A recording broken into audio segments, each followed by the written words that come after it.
O ano na, kamusta na mga didiles? Ano na nangyayari? Hindi nyo ba napapansin? Wala ba kayong nahahalata? Kumbaga sa away, sa nangyayari ngayon sa pagitan ng gobyerno at ng mga Duterte, lalong lalo na ng mga alipores ni Rodrigo Roa Duterte, wala na kayo. Kumbaga sa puro uppercut lang. Puro uppercut lang ang natatanggap ninyo. Puro uppercut lang, ni hindi man lamang kayo nakakaganti. Paano nga naman kayo makakaganti? Ang bida dito si Pangulong Ferdinand Marcos Jr. Ang bida dito yung kanyang administrasyon.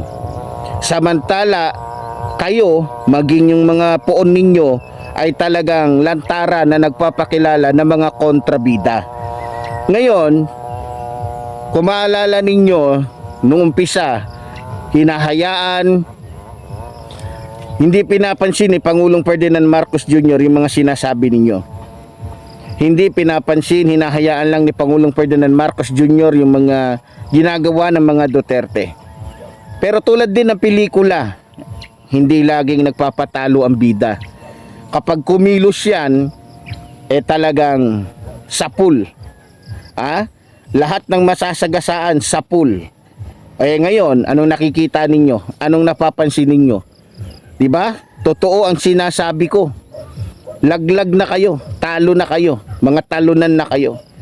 Lahat ng mga tao, lahat ng mga kakampi ni Rodrigo Roa Duterte, lahat sigurado, lahat kandidato, lahat kandidatong makukulong, lahat kandidatong talagang manganganib ang kanilang mga buhay dahil sa kanila ding sariling kagagawan.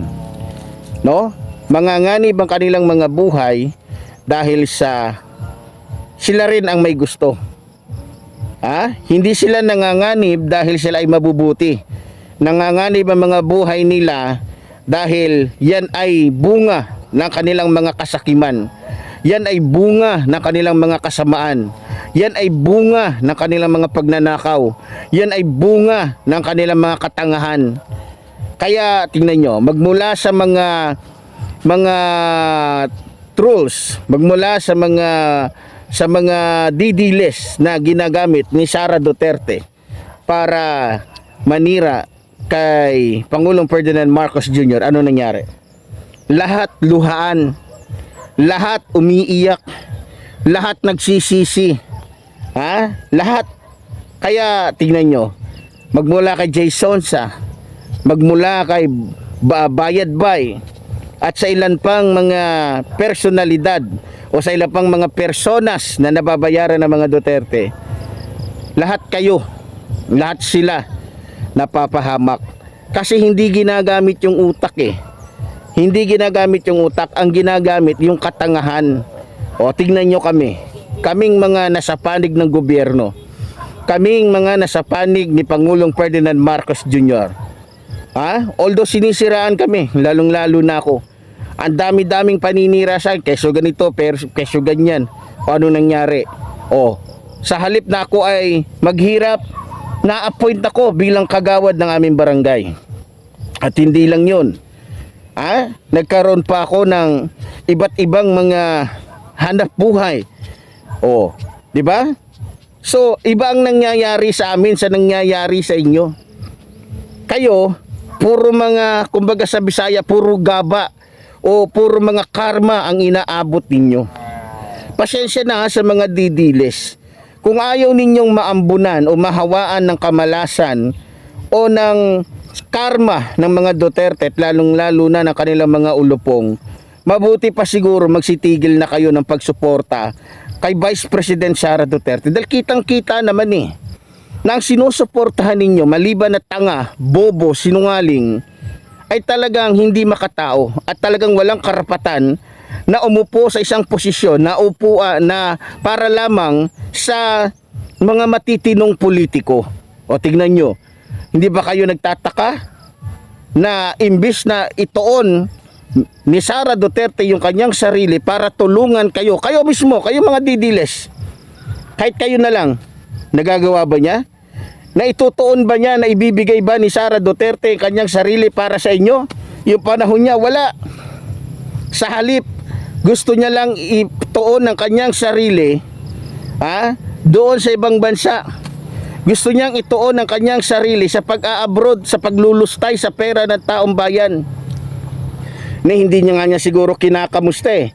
Kung yung mga supporters ba niya buhay pa o kumakain pa ba ng 3 beses sa isang araw. O kayo mismo dapat mapansin nyo yan. Pero dahil nga sa kayo ay talagang mga tanga, mga bobo, mana sa pinagmanahan ninyo, ayun, 'di ba? O tulad ng sinasabi ko mga kababayan, lalong-lalo na sa mga DDS, kung ayaw ninyong mahawaan kayo ng kamalasan, ng karma ng inyong mga poon, magbagong buhay na kayo. O tingnan nyo, anong nangyayari ngayon dito kay Bongo? O kinakabahan na rin. Kasi alam niya na ang pagkatapos ni Bato de la Rosa, siya na. O itong si Robin Padilla, malapit-lapit na rin to. Konting-konti na lang. Isa pang magsalita lang to at gumalaw ng hindi maganda, sigurado.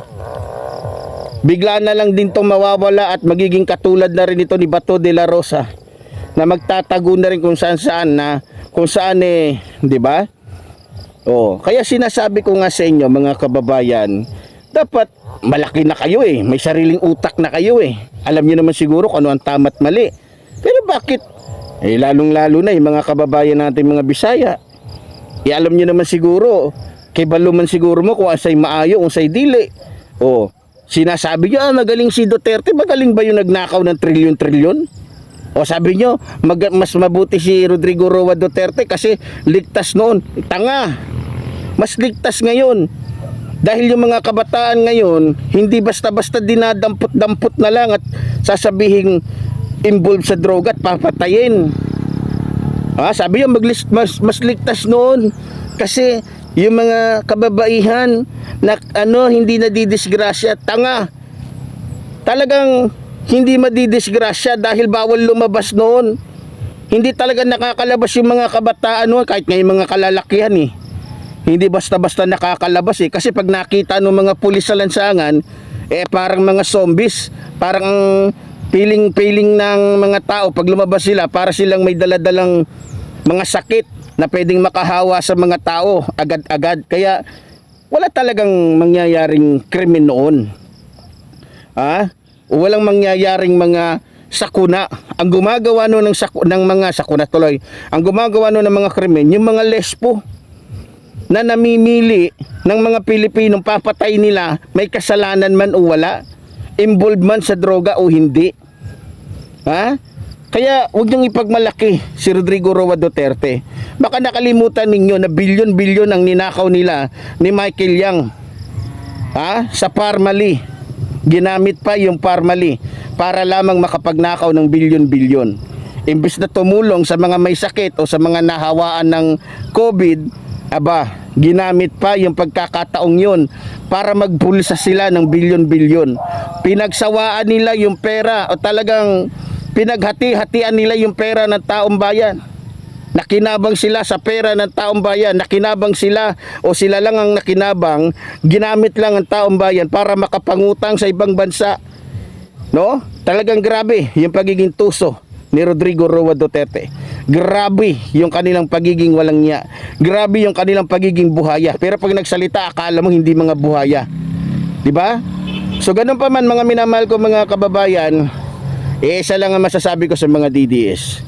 Magbagong buhay na kayo bago mahuli ang lahat. Kung ayaw ninyo na kayo ay maambunan ng kamalasan at ng karma ng mga Duterte. So yun lang. So muli po tulad po rin sinasabi ng lingkod, mabuhay po ang ating inang bayan, mabuhay po nagmamahal sa ating bayan. Maraming salamat po.